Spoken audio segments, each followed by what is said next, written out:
In Österreich kam es vor einigen Tagen im Dezember 2024 zu einigen Verhaftungen und umfangreichen Hausdurchsuchungen. Es wird den Verdächtigen vorgeworfen, angeblich gemeinnützige österreichische Vereine verkauft zu haben, die der Steuerhinterziehung dienen sollen. Mit diesem Thema wollen wir uns einmal in diesem Video näher befassen.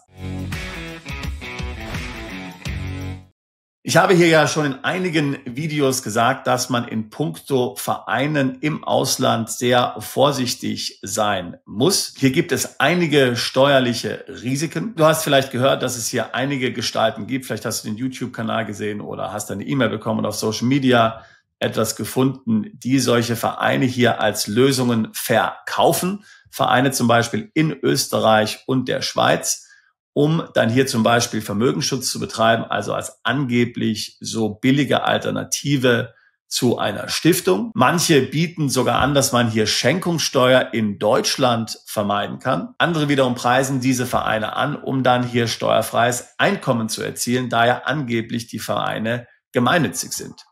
Dass das brandgefährlich ist und dass das etwas ist, auf was du dich auf keinen Fall einlassen solltest, das hat sich jetzt in Österreich gezeigt. Ich möchte dir kurz hier folgenden Presseartikel zeigen. Steuerbetrug, Verschwörer verkaufen Vereine. 2 Verdächtige sollen Hunderten von Personen angeblich gemeinnützige Vereine aus dem Kultur- und Handwerksbereich verkauft haben, um Steuerzahlungen zu umgehen. Laut Finanzministerium könnten viele Käufer teils aus Verschwörungsbewegungen den Erwerb bewusst getätigt haben. Die Steuerfahndung im Amt für Betrugsbekämpfung hat in Österreich einen schwerwiegenden Fall von Steuerhinterziehung aufgedeckt. Nach aufwendigen Ermittlungen schlug die Steuerfahndung Anfang November zeitgleich mit 7 Hausdurchsuchungen in Wien, Graz, Salzburg und Oberösterreich zu. Als Hauptverdächtige gelten ein 40-Jähriger und ein 51-Jähriger. Sie werden laut dem Ministerium verdächtigt, seit 2019 durch die Gründung und den anschließenden Verkauf von hunderten Vereinen eine lukrative Einnahmequelle aufgebaut zu haben. Vor den Vereinsverkäufen sollen sogenannte Schulungen stattgefunden haben, die den Käufern zeigen, wie sie mit den Vereinen Steuern umgehen können. Kommt dir das irgendwie bekannt vor? Ich könnte jetzt aus dem Stegreif hier einige Anbieter nennen, die genau solche Schulungspakete oder Schulungspakete anbieten. Wie ich gerade eben vorgelesen habe, ist ja auch von sogenannten Verschwörungsbewegungen die Rede. Natürlich ist es heute leider so, dass jeder, der sein Vermögen vor dem Zugriff des Staates schützen will, schon als Verschwörungstheoretiker gilt. Ich gehe daher davon aus, dass genau solche Personen gemeint sind.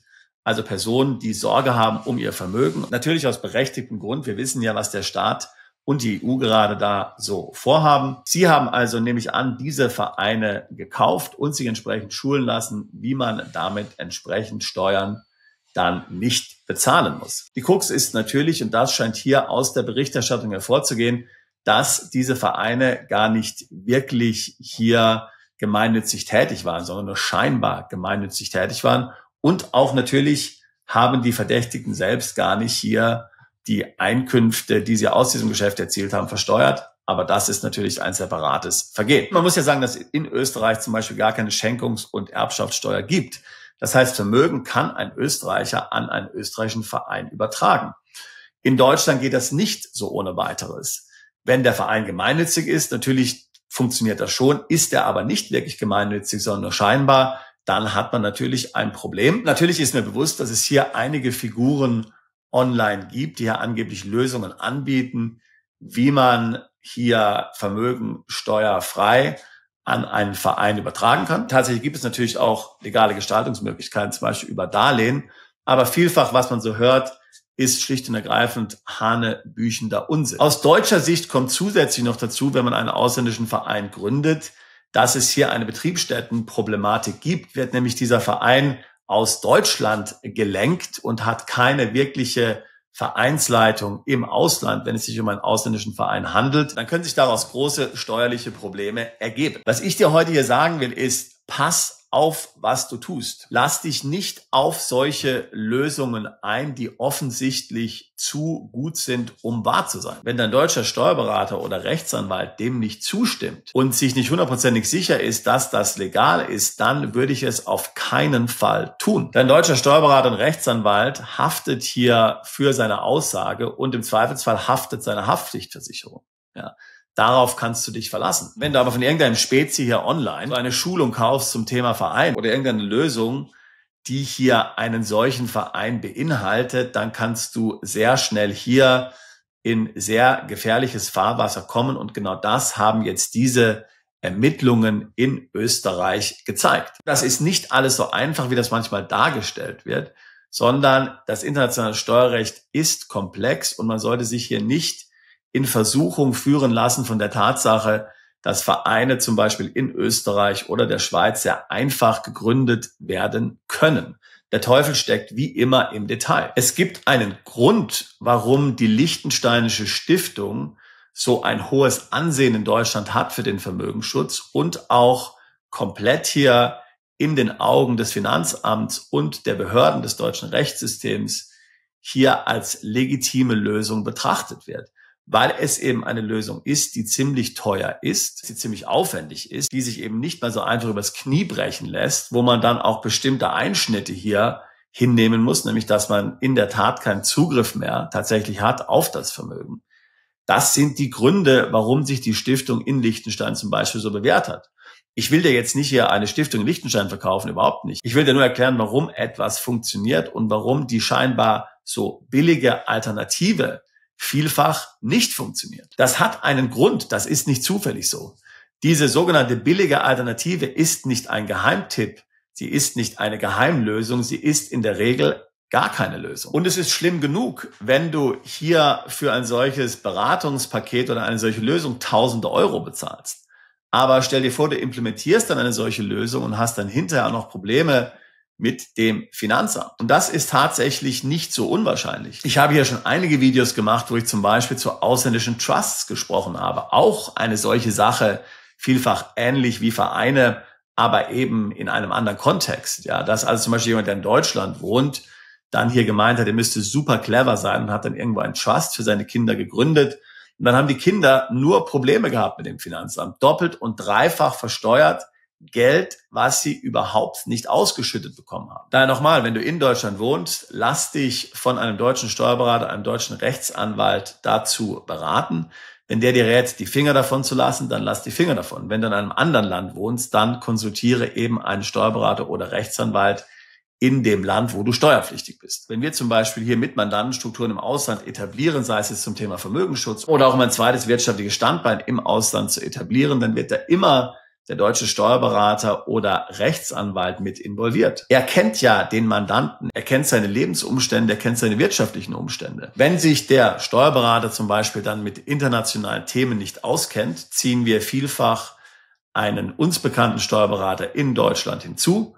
Der kann dann dieses konkrete Thema mit dem Steuerberater des Mandanten hier bearbeiten und zieht sich dann sozusagen wieder zurück. Man muss ja den Steuerberater gar nicht wechseln, wenn es der Steuerberater nicht wirklich auskennt, sondern man zieht einfach einen Experten für internationale Steuerfragen dann hinzu. Wichtig ist natürlich, dass der Steuerberater ehrlich sagt, tut mir leid, das kann ich nicht machen, aber in der Regel tun sie das auch, denn wie gesagt, der Steuerberater oder auch der Anwalt, sie haften ja für den Rat, den sie dir geben, beziehungsweise im Notfall haftet die Versicherung. Ganz wichtig, lass es dir schriftlich geben. Wenn du eine solche steuerliche Gestaltung dir ausarbeiten lässt, sei es über einen Verein, eine Stiftung oder eine sonstige Struktur, lass es dir schriftlich ausarbeiten. Nur die Schriftform hat diese Verbindlichkeit. Das kann möglicherweise wichtig sein, wenn es zu irgendeinem Problem mit den Finanzbehörden kommt und du zeigen musst, dass du alles getan hast, um hier dich korrekt zu verhalten.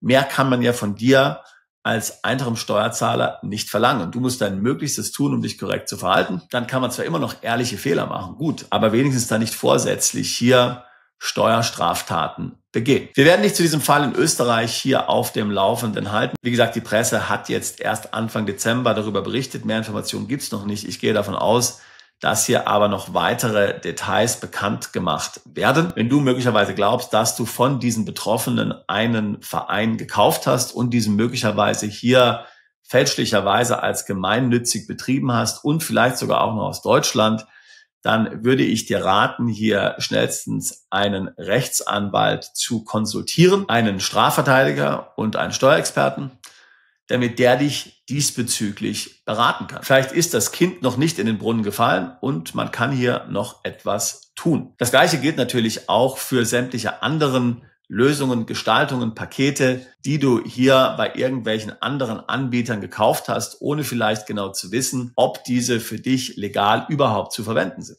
Auch hier würde ich dir empfehlen, das überprüfen zu lassen. Du kannst dir gar nicht vorstellen, was es da gibt. Wir reden teilweise mit Mandanten, die haben vor 3, 4 Jahren solche Strukturen etabliert, haben die einfach so betrieben, haben hier grobe Fehler gemacht, nicht wissend, sondern unwissend, und werden dann auf einmal mit der Realität ihrer Handlungen konfrontiert.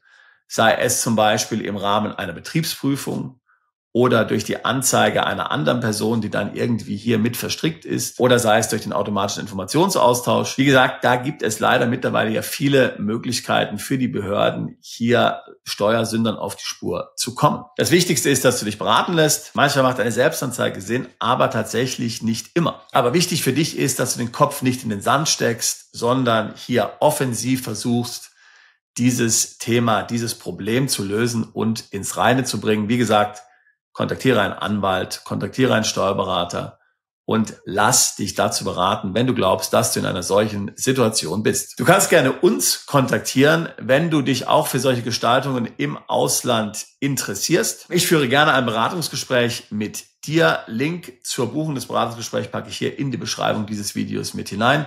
Wir tun seit fast 20 Jahren nichts anderes als Mandanten genau bei solchen Fragen zu helfen. Auswandern, Steueroptimierung im Ausland, Vermögensschutz. Das sind genau die Themen, die wir bearbeiten. Wie etabliere ich einen Plan B, zweite Staatsbürgerschaft, Aufenthaltsgenehmigungen im Ausland und so weiter und so fort. Ich würde mich freuen, auch dich alsbald zu unserer Mandantschaft zählen zu können. Bist du Unternehmer, Freiberufler oder Investor? Zieht es dich schon lange ins Ausland? Mach heute den ersten konkreten Schritt in eine Zukunft mit mehr Geld und mehr Freiheit. Buche ein Beratungsgespräch mit Sebastian und seinen Kollegen. Unsere Kanzlei unterstützt Mandanten wie dich dabei, deine Steuerlast legal zu reduzieren, Vermögen aufzubauen und zu schützen und deine persönliche Freiheit zu maximieren. Profitiere jetzt von unserem Fachwissen und unserem Netzwerk. Gehe zu mandatierung.com und werde Mandant unserer Kanzlei.